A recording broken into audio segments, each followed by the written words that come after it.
마태복음 12장 46절에서 50절 말씀. 예수께서 우리에게 말씀하실 때에 그의 어머니와 동생들이 예수께 말하려고 밖에 섰더니 한 사람이 예수께 여쭤오되 보소서 당신의 어머니와 동생들이 당신께 말하려고 밖에 서 있나이다 하니 말하던 사람이 대답하여 이르시되 누가 내 어머니며 내 동생들이냐 하시고 손을 내밀어 제자들을 가리켜 이르시되 나의 어머니와 나의 동생들을 보라. 누구든지 하늘에 계신 내 아버지의 뜻대로 하는 자가 내 형제요 자매요 어머니이라 하시더라. 오늘은 우리는 하늘 가족이라는 제목으로 잠시 말씀 나누려고 합니다. 민족의 명절설을 지나고 있지만 우리는 별로 느낄 수 없는 것 같아요. 간혹 대형 마트나 중국 커뮤니티에서 Chinese New Year라는 행사를 하는데 별로 와닿지 않습니다. 설날은 어떤 이벤트가 아니고요.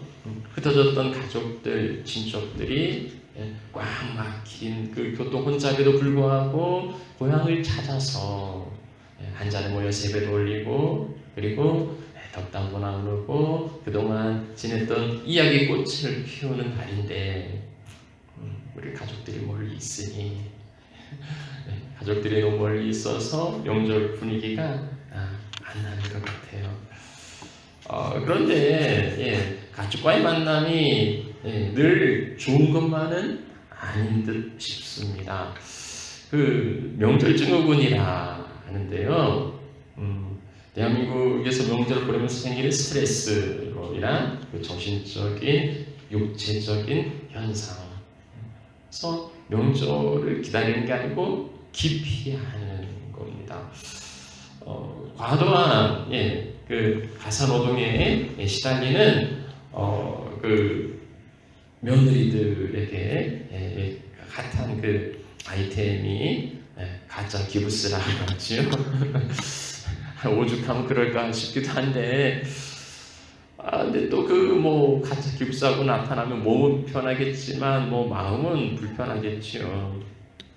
근데 또 명절이 힘든 건 이런 육체 노동뿐만 아니라 오랜만에 모인 그 친인척들의 쓸데없는 관심도 큰 부담입니다. 공부는 잘하니? 대학 어디 가려고? 군대 언제 가? 취업은 어떻게 잘 돼가니?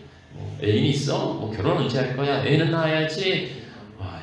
끝도 없는 이 질문, 관심, 쓸데없는 질문에 변변한 대답이 있으면 1등이에요. 대학 잘 가. 이러면 좋은데 별로 할 말도 없고 변변찮으면 정말 남처하고 만나고 싶지 않아요.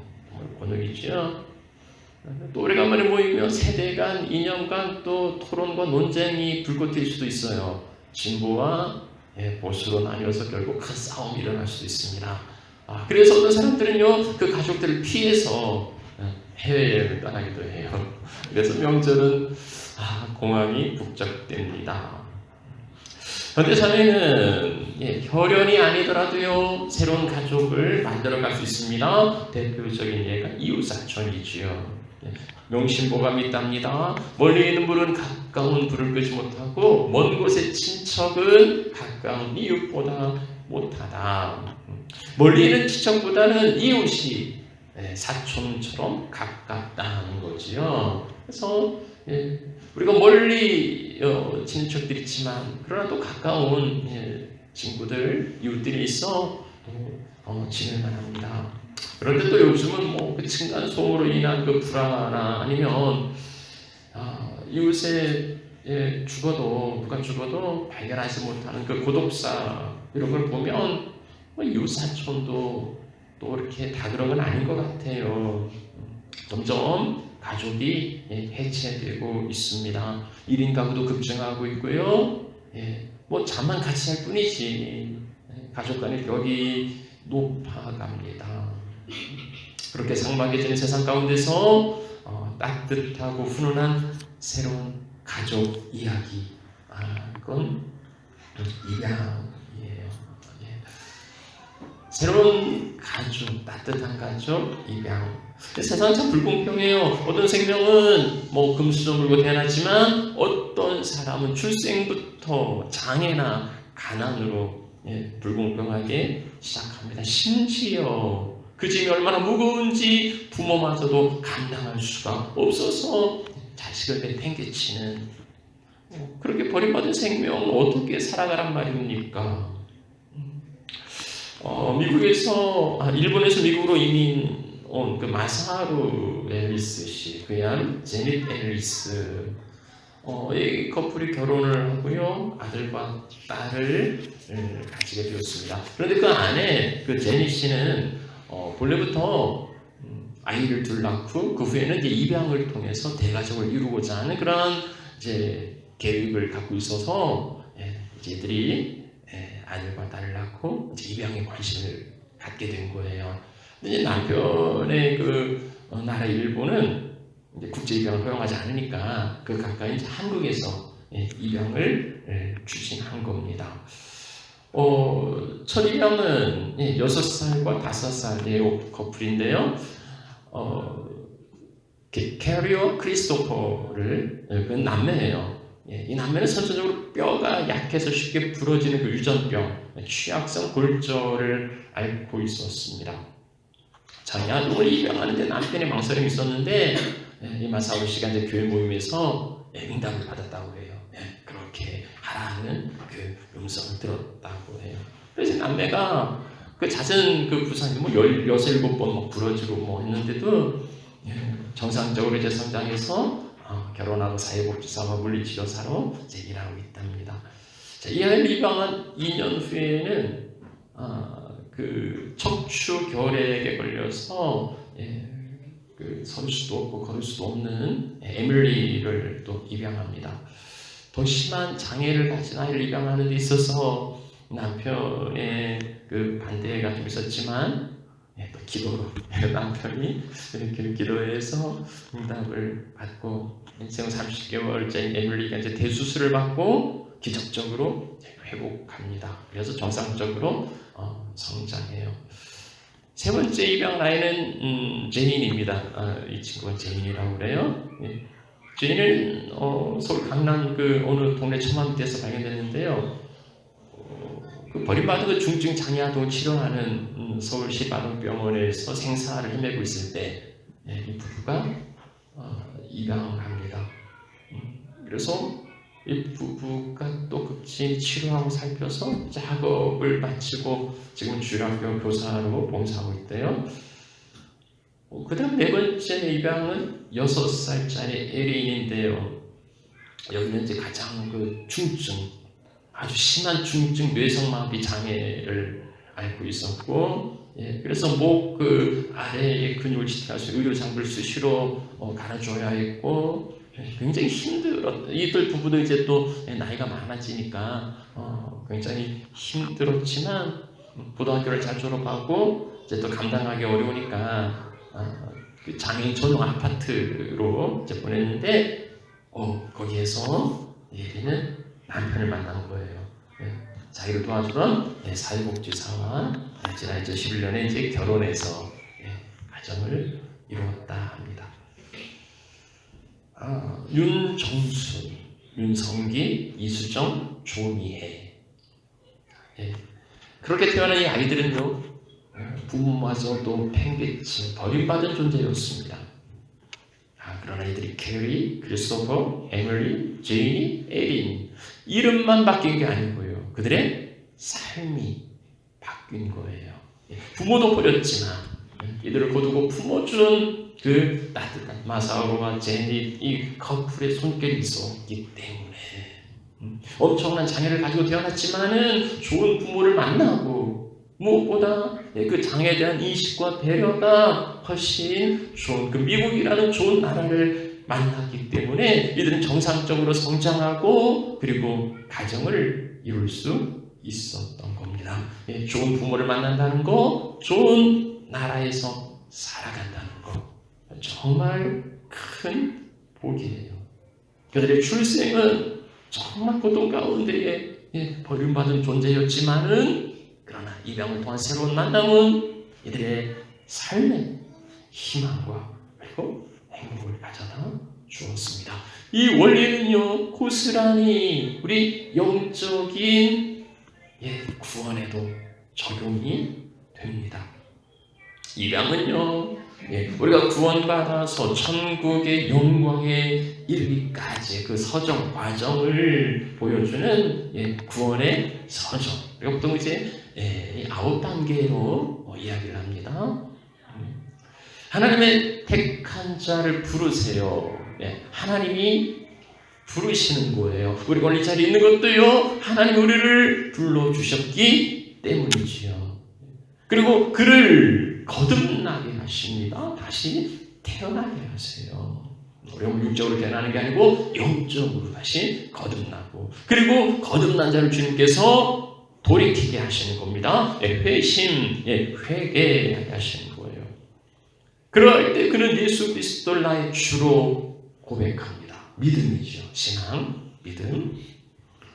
주께서 그를 의롭다고 칭하세요. 칭의. 내가 믿음으로, 내 행실이 아니라 내 도덕적인 삶이 아니라 그 믿음으로 우리를 의롭다고 칭하시고요. 의롭다 칭한 그를 하나님이 양자로 삼으세요. 하나님의 자녀가 된 거지요. 양자. 자, 여기까지 어떤 과정들은 순식간에 일어날 수 있어요. 그리고 우리 같은 경우 이러고 있는 거죠. 그러나 여기에서 끝난 게 아니고 이후의 삶이 있어요. 이것은 이제 거룩함을 이루어가는 성화. 그리고 흔들리지 아니하는 견인. 마지막 단계는 영광스러운 나라에 들어가는 영화. 이러한 구원의 과정들, 우리는 지금 성화와 그리고 이제 견인 이 단계에 있는 거고요. 그리고 영광스러운 나라에 이제 들어가게 될 겁니다. 우리의 믿음을 확신하게 해주는 여러 장치들이 있어요. 이 과정들을 보시면요, 내가 하나님을 택한 게 아니고 하나님이 나를 택했다는 거예요. 소명이지요. 하나님이 나를 불러주신 거예요. 그래서 내 변덕이나 내 능력이 모자라서 이게 취소되거나 변해지는 게 아니고요. 하나님이 나를 불러주셨으니까 이 구원은 변함이 없는 거지요. 성령께서 우리를 다시 거듭나게 하셨고요. 세상에서 돌이켜 주를 믿게 하셨고요. 이런 모든 역사들은 내가 아니라 하나님이 나를 통해서 이루어 가시는 일입니다. 우리가 어떻게 의롭다움을 받습니까? 우리의 행실과 우리의 삶으로는 의로움이 없는 거예요. 그럼에도 불구하고 예수의 피가 우리를 정결하게 할 때에 우리는 의롭다고 할 수 있는 거고요. 하늘나라 생명책에 우리의 이름이 기록되어 있고 우리를 하나님의 자녀를 입양하여 주셨기 때문에 우리가 하나님 아버지라고 부르고 천국을 유업으로 받을 수 있는 겁니다. 우리도 하나님의 양자가 되어서 죄로 인하여서 고통받는 삶이 아니라 이제는 은혜 가운데 살아가는 삶을 살아가고 있는 거지요. 자, 오늘 본문의 말씀 살펴보도록 하겠습니다. 오늘 복음서에 예수님께서 또 하나의 새로운 가족을 가르쳐주고 계세요. 예수님께서 무리와 말씀하실 때에 예수님의 모친과 동생들이 예수님께 대화하려고 밖에 서 있다고 어떤 사람이 가르쳐 주었습니다. 자, 보소서 당신의 어머니와 동생들이 밖에 서 있습니다. 예수님 결혼하지 않으셨지요. 그렇지만 제 어머니와 그 형제들로 이루어진 가족. 아버지 요셉은 일찍 돌아가셨고요. 그리고 그 어머니 마리아 그리고 형제들은 사형제 야고보, 요셉, 시몬, 유다. 그리고 누이들도 있었습니다. 자매들도 있었어요. 그러니까 굉장히 이제 대가족이었죠. 전주교에서는 마리아 평생 처녀설 이렇게 주장하지만 아니에요. 그 형제들과 누이들이 있어요. 그런 지원인 겁니다. 자, 가족들이 찾아왔다는 소식을 들은 예수님께서는요, 가족이 찾아왔으니까 반갑게 가서 만나시는 게 아니고 좀 이상한 말씀 하세요. 누가 내 어머니며 내 동생들이냐? 이건 좀 뜬금없는 이야기예요. 밖에서 기다리는 사람은 누구란 말입니까? 밖에 어머니와 동생들이 와 있다는데 예수님은 누가 내 어머니고 누가 내 형제냐 하고 물으시는 거예요. 아마 밖에 어머니와 형제들이 들었다면 좀 서운했겠죠. 왜 예수님께서 이렇게 반응하실까요? 마태복음에는 이제 나와 있지 않은데 마가복음에 보면은요, 가족들이 예수님을 찾아온 이유가 있어요. 당시 예수님은 유대 지도자들, 바리새인들과 서기관들과 사사건건 대립하고 충돌했습니다. 그런데 유대 사회, 종교 사회, 유대 사회에서 그 지도자들에게 찍힌다면 아마 이민 가야 될지도 몰라요. 많은 사람들은 그 바리새인들과 서기관들과 충돌한 예수님을 굉장히 신선하게 받아들였습니다. 그래서 이게 새로운 가르침이다 하고 놀랐지만 그럴수록 더 위험은 커지는 거죠. 아니 누가 감히 바리새인들과 그 종교 그 기독권자들인 서기관들과 감히 맞설 수 있겠습니까? 제정신으로 못하는 일이에요. 그건 안 되는 거예요. 그러니까 예수의 형제들은요, 예수가 미쳤다고 생각한 거예요. 걔 제정신이 아니야. 우리 형이 제정신이 아니야. 지금 저 가만뒀다간 큰일 나겠어. 그래서 예수를 붙들어 제 집으로 데려갈 그런 생각으로 예수님을 찾아온 겁니다. 그 사역을 이해해주지는 못할 망정 미쳤다고 하다니. 남들은 오해해도 가족은 그래도 이해하거나 아니면 이해가 안 되더라도 그래도 같은 편에 되어주거나 아니면 방해는 말아야지. 예수님 입장에서 보면 좀 서운하지 않으셨겠습니까? 그래서 누가 내 모친이고 누가 내 동생들이냐라고 할 때 예수님의 그 서운한 속내를 그대로 보여주시는 걸까요? 예수님 서운하셔가지고 저 사람들은 뭐 내가 미쳤다고? 아이고 나도 그런 가족은 필요 없어. 그래? 관계 끊자. 뭐 이런 걸까요? 이런 마음이었을까요?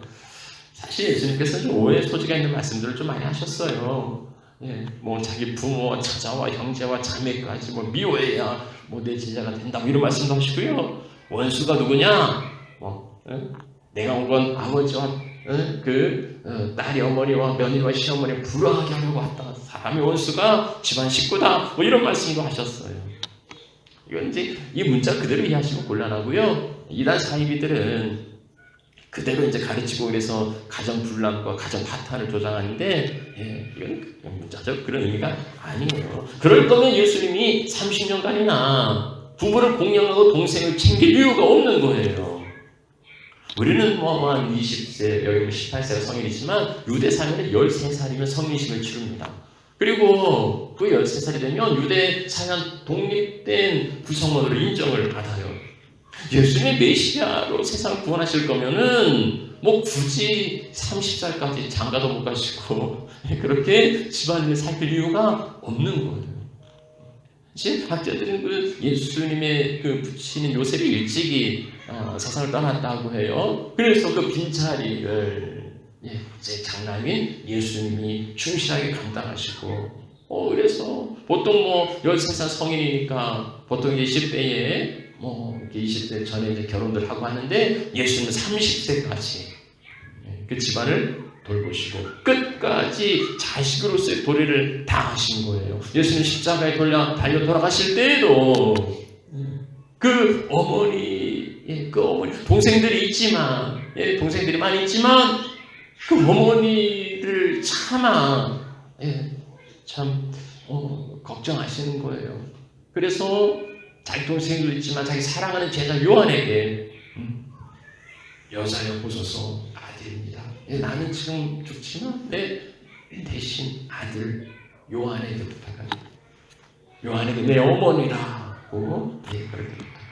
그러니까 누가 내 어머니요 내 형제요 모치냐라고 물을 때에 이것은 혈육에 관한 가족의 이야기는 아닌 거예요. 예수님이 육신의 혈육을 부정하는 게 아니란 말입니다. 예수님께서 그런 가족 필요 없다고 말씀하시는 게 아니에요. 새로운 가족 관계를 말씀하시는 겁니다. 예수님께서 만드시는 새로운 공동체를 어떻게 설명해 줄 건가? 예수님으로 중심된 그 공동체의 그 캐릭터, 그게 뭐냐를 말씀하실 때 예수님은 가족의 개념을 빌어서 가족으로 설명하려고 말씀하시는 겁니다. 누가 예수님의 형제요, 자매요, 그리고 어머니인가? 예수님께서 말씀합니다. 나의 어머니와 나의 동생들을 보라. 누굽니까? 제자들이지요. 그러면서 누구든지 하늘에 계신 내 아버지의 뜻대로 하는 자가 내 형제요, 자매요, 어머니라. 그렇게 말씀합니다. 예수님의 형제, 자매, 어머니, 곧 새로운 가족, 예수님의 가족이 되는 사람들은 누구입니까? 혈육으로 태어나는 것은 자기 그 선택과 자기 생각으로 결정할 수 없어요. 그러나 영적인 새로운 가족, 예수님의 새로운 가족은요, 누구든지라고 말합니다. 시대와 지역과 성별을 초월해서 누구든지 다 God's family, 하나님의 가족이 될 수 있다는 거예요. 그건 기록을 내는 것도 아니에요. 시험 봐서 성적순으로 들어가는 것도 아니죠. 누구든지 다 하늘 가족, 하나님의 예수님의 가족이 될 수 있어요. 그 가족의 정체성은 무엇입니까? 내 아버지 뜻대로 하는 자, 내 아버지 뜻대로 하는 자. 우리가 가족관계가 되면, 입양이 되면, 그전에는 아저씨였지만, 그전에는 남이었지만, 이제 입양되면 아빠가 되는 거예요. 아버지가 되는 거죠. 우리가 새로운 가족관계에서 아버지를 모시게 되었습니다. 전에 버림받았던 이들이 입양을 통해서 새로운 아버지를 만나게 된 거예요. 입양을 내가 골라가는 거 아니지요. 내가 어느 집에 입양 가겠다 해서 가시는 거 아닙니다. 그 집에서 그 사람이 택해서 자녀로 삼는 겁니다. 아버지께서 나를 택하시고 나를 자녀라 그렇게 입양해 주신 거예요. 새로운 아버지를 만남으로써 불행했던 과거는 끝나고 이제 새로운 미래가 열리게 된 겁니다. 앞서 우리가 몇 사람의 경우를 살펴보았지만은 장애와 가난을 가지고 태어났던 이들이 새로운 아버지, 그 아버지는요, 그 부모는요, 이 자식들을 위하여서 정말 아낌없는 수고와 헌신을 베풉니다. 너희가 악한 자라도 자식들에게는 좋은 것으로 줄 줄 알겠거든 하물며 하늘에 계신 너희 아버지께서 좋은 것으로 주지 않겠느냐? 하늘의 아버지는요, 하늘의 아버지는 정말 좋은 것으로 주셔요. 육신의 부모는 주고 싶은데 안 되는 게 많아요. 육신의 부모는 참 불완전하고 제한된 게 많아요. 그러나 우리 하늘 아버지는 좋은 것으로, 우리 구하는 욕심대로가 아니라 정말 좋은 것으로, 주의 나라 가기까지 공급하시고 우리를 인도해 주십니다. 그러면 그 자녀들은 어떻게 살아가야 하는가? 하나님의 사랑과 은혜를 공급받고 살아가는 그 자녀들은 이 세상에서 어떻게 살아가야 하느냐? 내 아버지의 뜻대로 하는 자, 선하게 우리를 책임지시고 인도하시는 하나님의 그 뜻대로 순종하는 삶. 누가복음에서는 하나님의 말씀을 듣고 행하는 자라 그렇게 말씀하고 있어요. 결국은 그 부모의 뜻을 잘 받들어서 그렇게 살아가는 그가 하늘 가족이라 하는 겁니다. 하나님의 말씀 가운데는 그 하나님을 사랑하라 하는 그 하나님께 대한 말씀도 있지만 또 서로 간의 그 사랑에 대한 말씀도 있어요. 자녀들에게 바라는 부모의 그 소망은 형제가 우애하는 거죠. 형제가 우애하는 거. 하나님을 아버지로 모신 사람들이라면 우리는 서로가 형제요, 자매, 아버지가 같은데 형제지요. 그래서 우리는 이제 보통 교회에서 형제님, 자매님 이렇게 칭호를 호칭하는데요. 맞습니다. 우리는 서로 형제 자매예요. 그래서 우리는 이제 남이 아닌 거고, 우리는 가족이라고요. 그래서 외인도 아니고 나그네도 아니고 하나나라 시민 시티즌이고 패밀리 하나님의 권속이라고 그렇게 말합니다. 우리는 하늘 가족이에요. 육신의 가족은 이 세상에서 끝납니다. 아무리 금슬이 좋고 우애가 좋아도요, 이 땅에서 끝나요. 그 관계가 영원하진 않아요. 하늘나라에서는 장가가 싫다는 일이 없어요. 그러나 우리가 맺은 새로운 가족은요, 이 하늘 가족은 육신의 이 세상에서뿐만 아니라 하늘나라에 가서도 하늘나라에까지 영원한 가족이에요. 주의 나라에서 우리는 모두가 한 가족으로 살아갈 겁니다. 귀는 물보다 진하다는 말을 하는데요, 그렇습니다. 예수 십자가 보혈로 우리가 가족이 되었어요. 그래서 우리에게 하나님은 서로 우애하라고 가르쳐 주세요. 형제를 사랑하여 서로 우애하라. 그 경건의 형제 우애는 사랑을 더하라. 우리 하나님을 사랑하고 하나님의 사랑을 받았다면 난 중요한 거 있어요. 중요해요. 요한 사도가 그렇게 말합니다. 누구든지 하나님을 사랑한다고 하면서 우리가 하나님 사랑한다고 말하죠. 하나님 사랑해요 하면서 형제를 미워하면 하나님에 대한 사랑은 거짓이라고요. 그건 거짓말하는 거라고. 왜 그렇습니까? 보이는 형제도 사랑할 수 없으면서 보지 못하는 하나님을 사랑한다고 말할 수는 없는 거라는 거예요. 눈에 보이는 형제도 사랑하지 못하면서 하나님을 사랑한다고 말하는 건 그건 거짓이다. 이건 주께 받은 계명이에요. 우리가 이 계명을 주께 받았나니 하나님을 사랑하는 자는 또한 그 형제를 사랑할지니라. 하나님을 사랑한다면 그 사랑은 어떻게 나타나야 합니까? 형제 사랑으로. 하나님 사랑의 증거는 뭡니까? 형제 사랑. 그 아름다운 모범을 보여준 교회가 초대교회였습니다. 같이 초대교회가 있는데 그 초대교회가 아니고 처음 세워진 예루살렘에 처음 세워진 교회를 이제 초대교회라 합니다. 그 초대교회는 정말 가족 공동체였어요. 사도행전 2장과 4장을 보면은요, 믿는 사람들이 다 함께 있어서 서로 물건을 통용하고요, 그리고 그것의 필요에 따라서 나누어 주었습니다. 그리고 그들은 모이기를 힘썼고 순전한 기쁨과 순전한 마음으로 음식을 먹고 하나님을 찬미하고 백성들의 칭송을 받았다. 모든 사람들이 한 마음 한 뜻이 되어서 거기 모여온 사람들이 한둘이 아니었어요. 수천이 되는 많은 사람들이 있었지만은 그러나 모두가 한 마음 한 뜻이 되어서 서로 필요를 채워주고 서로의 모자람을 공급해주고 서로의 부족함을 덮어주고 정말 아름다운 사랑의 공동체였기 때문에 온 백성에게 칭송을 받았던 겁니다. 이 오순절 공동체, 성령 강림으로 인한 이 공동체가 단회적인 사건이다. 왜냐하면 오순절 성령 강림이 그 시대에 임한 거지 오늘날 다시 일어나지 않는다. 이렇게 이제 이야기하는 분도 있고, 아니다, 얼마든지 성령이 역사하면 가능하다. 왜냐면 영국과 미국과 한국과 평양에 있었던 그런 부흥운동들이 있지 않습니까? 그러니까 그게 가능하다고 이제 실험하는 사람들이 있는데, 어쨌든 신학적인 차이는 덮어두고서라도 우리가 늘 그렇게 살아가지는 못할지 모르지만은 적어도 그렇게 살아보려는 그러한 노력은 필요하지 않겠습니까?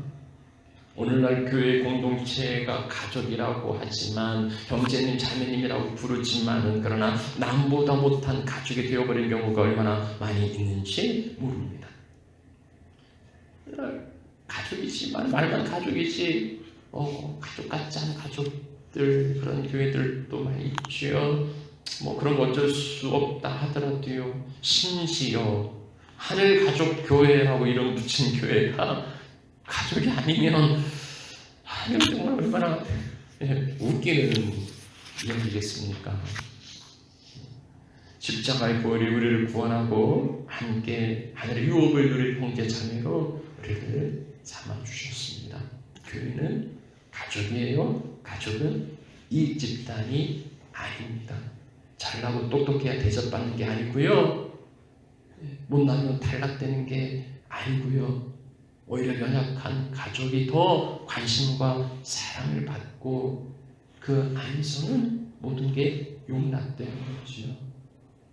뭐가 있더라도 치열한 경쟁이 아니고 그리고 이게 아니기 때문에 교회 안에서는 부족해도 허물도 실수도 다 용납되어야 합니다. 그래서 주님은 내가 의인을 부른 게 아니고 주인을 부르러 왔다고 말씀하시는 거예요. 대부분의 한국 교회가 이제 주일 예배 후에는 점심 식사를 해요. 뭐 여기 있는 한인 교회들도 대부분 하는데 우리도 합니다. 우리는 잘 먹어요. 우리는 더 정성을 다합니다. 뭐 밥이라도 뭐 잘 차려서 사람들을 좀 붙들어 내놔야 되겠다. 뭐 그런 생각이 아니고요. 엄마가 가족들의 그 밥상을 차릴 때 그런 마음을 하진 않아요. 우리는 가족이고 한 식구니까 도시락 싸주듯이 예배 마치고 돌아가는 식구들을 위해서 또 음식을 싸줍니다. 여간 힘들고 번거로운 일이 아니에요. 뭐 제가 하는 건 아니지만 저도 뭐 좀 도와요. 저도 할 수는 없지만 근데요 그러한 수고와 번거로움이 정말 우리를 가족처럼 정말 가족 같은 그런 생각을 더욱 들게 하는 것 같아요. 작년 여러분들이 챙겨준 그 사랑과 관심도 정말 가족 같다는 그런 생각을 하게 하였습니다.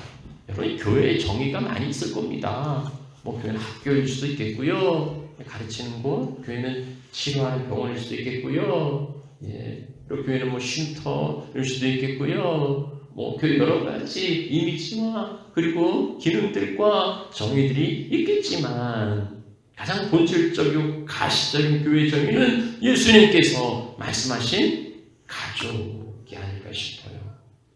우리 각자 그런 가족들이 다 딱 있지만은 그러나 그 가족을 넘어서서 새롭고 영원한 또 하나의 가족, 하늘 가족입니다. 하나님께서 죄악에만 하는 세상 가운데에 쓸쓸하고 힘겨운 이 생활 가운데에 혹은 혈연 가족에게서 그 아픔과 상처를 받은 사람에게도요 하나님의 선물은 하늘 가족, 교회예요. 하나님 세우신 기관은 가정과 교회인데요. 그게 별개가 아니고 결국 하나로 통합되어서 하나님의 나라를 이루어가게 하십니다. 자, 사랑하는 여러분, 이제 말씀 마치죠. 이산가족이 그 수십 년을 떨어져 있다가 또 가족이라는 걸 확인하면 만나서 울싸안고 눈물 흘리면서 하나 되는 것을 보면서 이게 정말 가족이구나 하는 생각을 합니다. 수십 년 떨어진 미아가 부모를 만났을 때 아이 때 입양되어서 부모가 누군지도 모르고 심지어는 자기를 버린 부모지만은 그 부모를 찾아서 만나서 감격으로 그렇게 기쁨으로 얼싸는 걸 보면 이게 가족이구나 하는 생각을 하게 됩니다. 예수의 공동체 다른 무엇이 아니라 가족으로 말씀해 주십니다. 육신으로 맺어진 가족은 이 세상에서 뿐이지만은 우리는 영원한 가족이에요. 그렇다면 말만이 가정이 아니라 이름뿐 가족이 아니라 우리 안에 형제 사랑으로 하나님에 대한 사랑을 증거하고 보여줄 수 있으면 좋겠습니다. 갈수록 가족이 해체되어 가고 하늘의 가족이라는 교회마저도 가족이기보다는 그 기업이 되어가는 오늘 우리 시대에 우리 하늘 가족 교회가 그 가족이 무엇인지를 세상을 보여주는 그런 교회가 되면 좋겠습니다. 아무리 힘들어도요 가족이 함께하고 서로를 사랑으로 채워준다면 우리는 감당할 수 있을 거예요. 그래서 하나님의 선물은 하늘 가족인 교회입니다. 우리는 하늘 가족이에요. 우리 교회는 하늘 가족 교회입니다. 그런 세워져가는 우리 주의 귀한 교회 되시기를 축복합니다.